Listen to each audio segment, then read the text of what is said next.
Welcome to the Art of Likability, ranked one of the top podcasts in the world.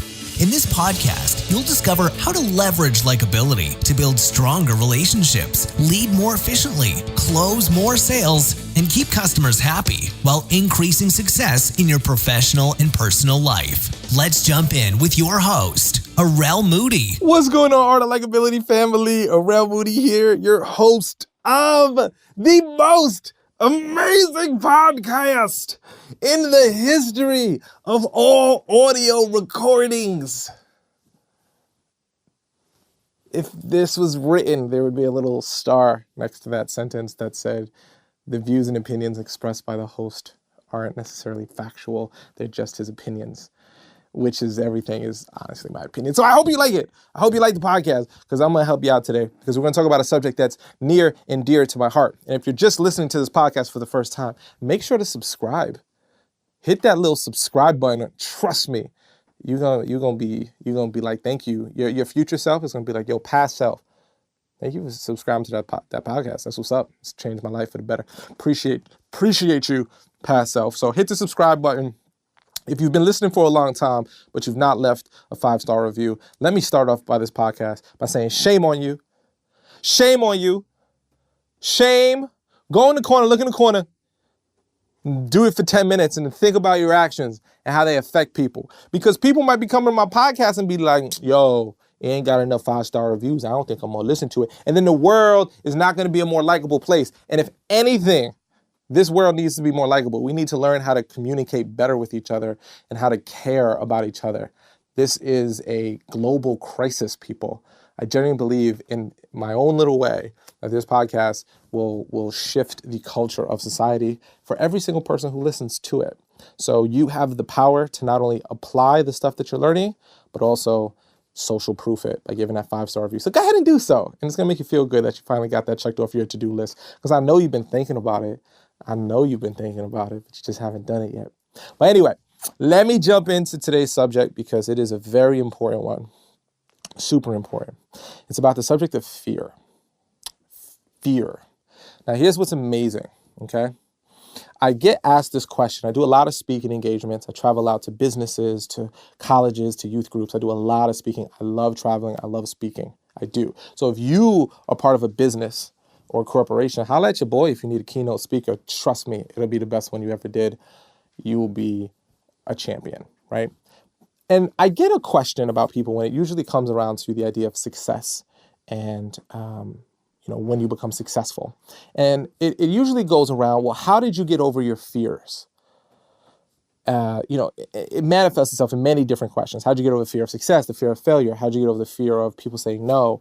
How did you get over the fear that it wouldn't work? How did you get over the fear of investing money in yourself? I spend a lot of money on myself. I invest in myself because I genuinely believe an investment in yourself is the best investment. Because if I become a better human, I can do things at a better rate. So that involves me learning, growing, testing, investing. So if you're not doing so, I encourage you to invest in yourself. It's super important, right? Time, finances, shave, buy nice clothes. You're gonna, it helps. Some of y'all just got mad at me. Arel, what's nice clothes got to do with anything? Whatever your definition of nice clothes is.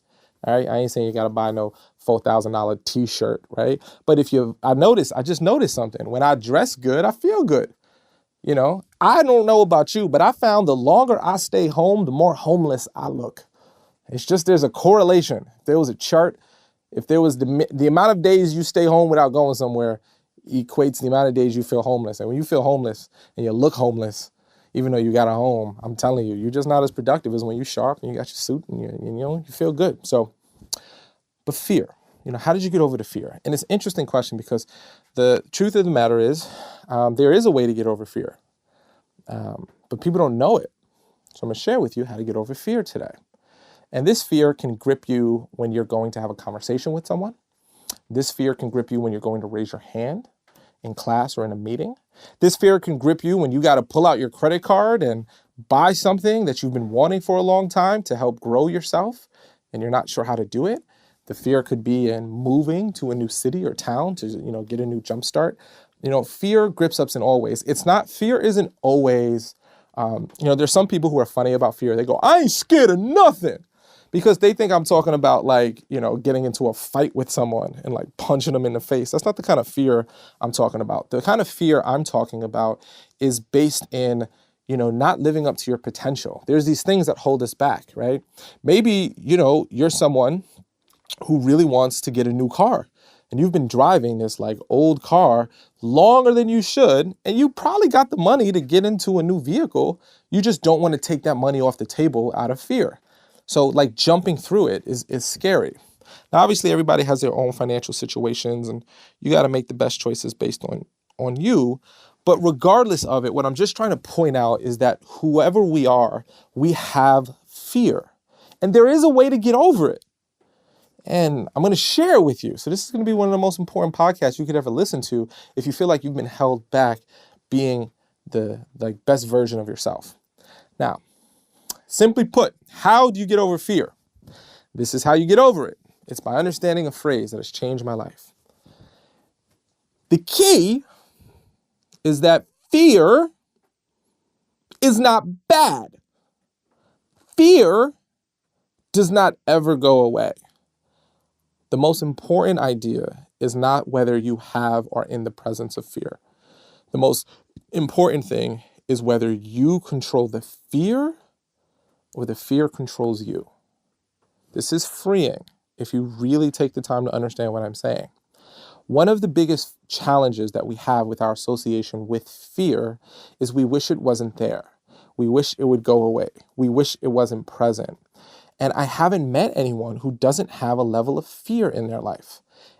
I haven't met anyone who's doing something worthwhile, I should say more appropriately, who doesn't have fear. Because it's very easy in our society to be numb, to focus on playing video games, watching YouTube, scrolling on Snapchat, on Instagram, eating high fat, high sugar, high salt food, and numbing, literally all of that, numbing, alcohol, drugs, they're all numbing agents to not let us feel what's happening and what's present in our life, right? It's way more difficult to contemplate, am I making the right career decision right now?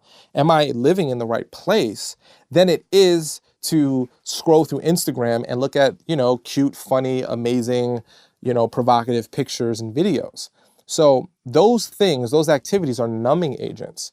And if you're doing anything that's important, anything that's significant, you have to create time for reflection. You have to create time for introspection, and you have to take actions that cause you to grow as a human being. And you can't do that if you keep numbing yourself. So if you're not feeling any fear or experiencing it, it's probably because you're not allowing yourself to be in positions where you can grow as a human and stretch that comfort zone. But the thing is, the fear is always present. Your fighting of fear is what gives it its power. That feeling of, I don't want to feel this. The feeling of, I don't want to do this. I don't want to have that conversation. I don't want to do that. Why is this fear here? If the fear just wasn't here, I would be so much happier. That is what gives the fear the control over you. Once you give up that fear of anything, should not be present, and you accept it will be present, the only thing is, I got to realize that it does not control me. I control it. And it's so funny, like I found the quicker you address the thing you're fearful of, the less it gets big. I'll tell you a recent example. So I was looking into possibly purchasing a home, right? And I was like, all right, let me look at the different options. What can I do to purchase a home? And I know a friend of mine who's a very, very good friend. Her mother is a real estate agent. So I was like, yo, I was checking out this property. It's really early in the game. I'm not sure if, what we're doing, but, could you check out this home we're looking at? And would you just mind give me your thoughts on it? But like I said, it's too early for us to say if we're going to choose it or whatever, right? So that was a question I put out there. I don't think I explained myself properly or whatever the case may be, because the person was like, hey, I would love to be a real estate agent. And I was like, oh man, it was a little bit early, but I was like, oh, okay, I didn't respond. And then I found out that through USAA, which I am a member of USAA, shout out to all the veterans in the world. I am not a veteran. I do not want to claim that I'm a veteran, but I married the daughter of a veteran. So I kind of backdoored my way into this group called USAA. And if you don't know about USAA, they're a really incredible insurance company, and they do a bunch of stuff. So I found out that through their program, you can actually, if you go through their real estate network, they can give you like up to like, I don't know, it was a lot of money. It was like $1,000 something. If you go to one of their real estate agents, they got this program. It's like, yo, you go to one of our real estate agents, we'll get you someone who's real good. And when you buy your home, we'll give you like $1,000, as a thank you. And I was like, hot diggity dang, $1,000, that's what's up. But I was like, oh man, now I had this uncomfortability strike me, this fear strike me, because I was like, oh man, my friend's mom, who, this person lives about an hour and a half away from where I live, right? And I was like, oh man, like, I have to tell her that like there's this opportunity for me to get that and to, work with someone who's also local, like who lives in my city, who's not like 90 minutes away. I think it's a better fit. But I felt like, oh man, I had this really uncomfortable, like it was this uncomfortability struck me, right? And I told my wife about it and she's like, yo, I feel really uncomfortable about it. But I was like, yo, ultimately, I think it really is the best decision. Okay, I gotta have this conversation and let her know. So maybe I miscommunicated. But I had that fear and I was like, you know what? The fear's here. It's all good. Let me just do it anyway. So I just pick up the phone. I give her a phone call and I'm super scared. I'm like, oh my God, I hope she doesn't think I'm a jerk, a meanie, a horrible human being, all that kind of stuff, right? Or she's going to be like, how could you choose, I'm a friend of the family. How are you not going to choose me? Like all these fears. And I just said, okay, listen, the fear's present. I can't get rid of it, but what I can do is control my actions. I can't control my feelings. You can't. If anyone tells you you can control your feelings, I don't know if I believe that, because your emotions kind of happen. They're almost like a stimuli. I think maybe over time you can get better. For sure, I think you get better at controlling your fears. I should take that back. But like, if fear hits me, it's not like I can go, instantly, fear, go away, boom, snap fingers. Fear goes, he snapped his fingers. I stand no chance against him snapping his fingers. And then the fear dissipates, right? Like, I don't think that's how it works. I don't. I think you can get better at it and you get better at your response, but emotions hit you. But you always have control of your actions, right? Right? You always have control of your actions. So, I was dreading the phone call, but I was like, all right, let me just pick up the phone call her, and just dance in the conversation, just have a conversation and be like, listen, here's the situation. And I laid it down very transparently. I find that over communication and details, miscommunication is what leads to stress. The more clearly you can communicate and talk about something, the better. So I shared with her, hey, there's this opportunity. We can get cash back. It's going to help with closing costs, which would be nice.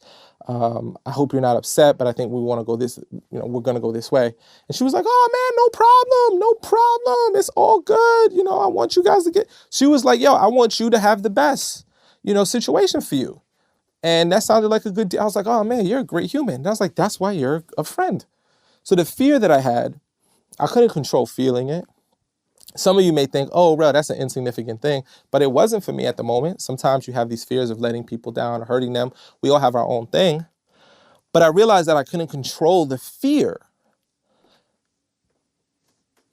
What I can control are my actions. So it's not about whether you can really get rid of fear. It's about you controlling your actions. And then by controlling your actions, you control your fear. So walking up to someone and saying, hey, how are you, is fearful. What if they think I'm stupid? What if they think I'm dumb? Well, what if they don't? And you know what? You got to be okay with failing. Just walking up to someone and saying, hi, how are you? And then they go, ew, why are you talking to me, Quasimodo? And then you go, dang, that didn't go the way I wanted it to. And then you bounce and you lick your wounds and then start again. The fear doesn't go away. People think, oh, because I know all of these strategies and all these things that I never am nervous. I get nervous plenty. The only difference between maybe me and other people is that I know that the feelings and the nerves don't matter as long as I apply these strategies, apply these actions. So I'm inviting you to take more action. I'm inviting you to realize that fear is going to be present in your life, whether you want to ask for a raise, whether you want to start a business, whether you want to buy a house, whether you want to invest in yourself and get a program or go to a course or whatever it is. Fear's there. Expecting the fear not to be there is expecting water to not be wet. It's what it is. Whenever you're doing something that's stretching you and growing you, there's going to be emotions, and fear finds its way to get itself into the potpourri of emotions that we feel when we're a type of individual that goes after goals and wants to make an impact in the world. So you got to be okay with that, my friend. Okay? Mis amigos y amigas. Es español. I was just speaking Spanish for any of you who are from a different country. You didn't understand what language that was. That was Spanish. That's about all I got, though. That's my Spanish repertoire. So I encourage you to really look at fear differently and just look at it as your friend. Your resistance to fear. You're wanting fear to go away. You're wanting fear to be different. The resistance to that is what causes the stress and the anxiety. If you go, oh, there it is, and just observe it. Oh, there's my friend fear showing up again. I can't control you, but I can control my actions. Your life is going to be in a good place. So I encourage you to push past your desire for fear to be different and control your actions. And by controlling your actions, you control your fear. And you don't let the fear control you. And that, my friend, gives you freedom in life that is absolutely beautiful. And you deserve it. You absolutely deserve it. Okay? So remember, the information I'm sharing with you today will not impact or change your life in any way. The implementation of this information truly will give you the life you deserve, which is a fantastic one. And if you've been thinking about getting our course and you've been fearful about the price, don't worry about it. I'm telling you, it will pay for itself in spades. You can go to how to start and keep a conversation going with anyone. Go to artoflikability.com. I truly believe in it. I believe it's broken down in videos. We got PDFs, scripts, examples. It got everything you need. I'm just such a huge advocate of it. And it just goes into so much more depth than we can in the medium of audio, right? Like this podcast is audio. There's so much in depth I can go, and we do short episodes. That course is video. It's long. It's got written things. It's amazing. I love it. So if you want to be a conversational expert, check that out, okay? And if you got an interview coming up and you're fearful about that, we got the interview manual. I haven't talked about that in a while, but I still love that. We got people who are purchasing that all the time and absolutely acing their interviews and getting the jobs of their dream. So you can go to dreamjob.artoflikability.com and you can get that. So action cures many of the challenges that you'll face in life.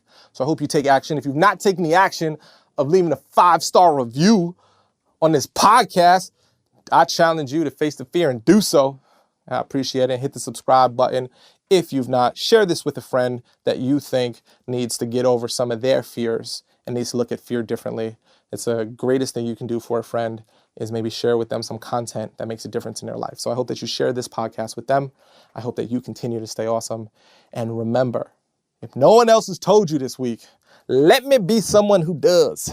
And if you've been told this before, let me reiterate. You are awesome. Thanks for listening. Make sure to subscribe to our podcast, The Art of Likability, and reach out with any questions you have. Until next time, remember, my friend, you are awesome.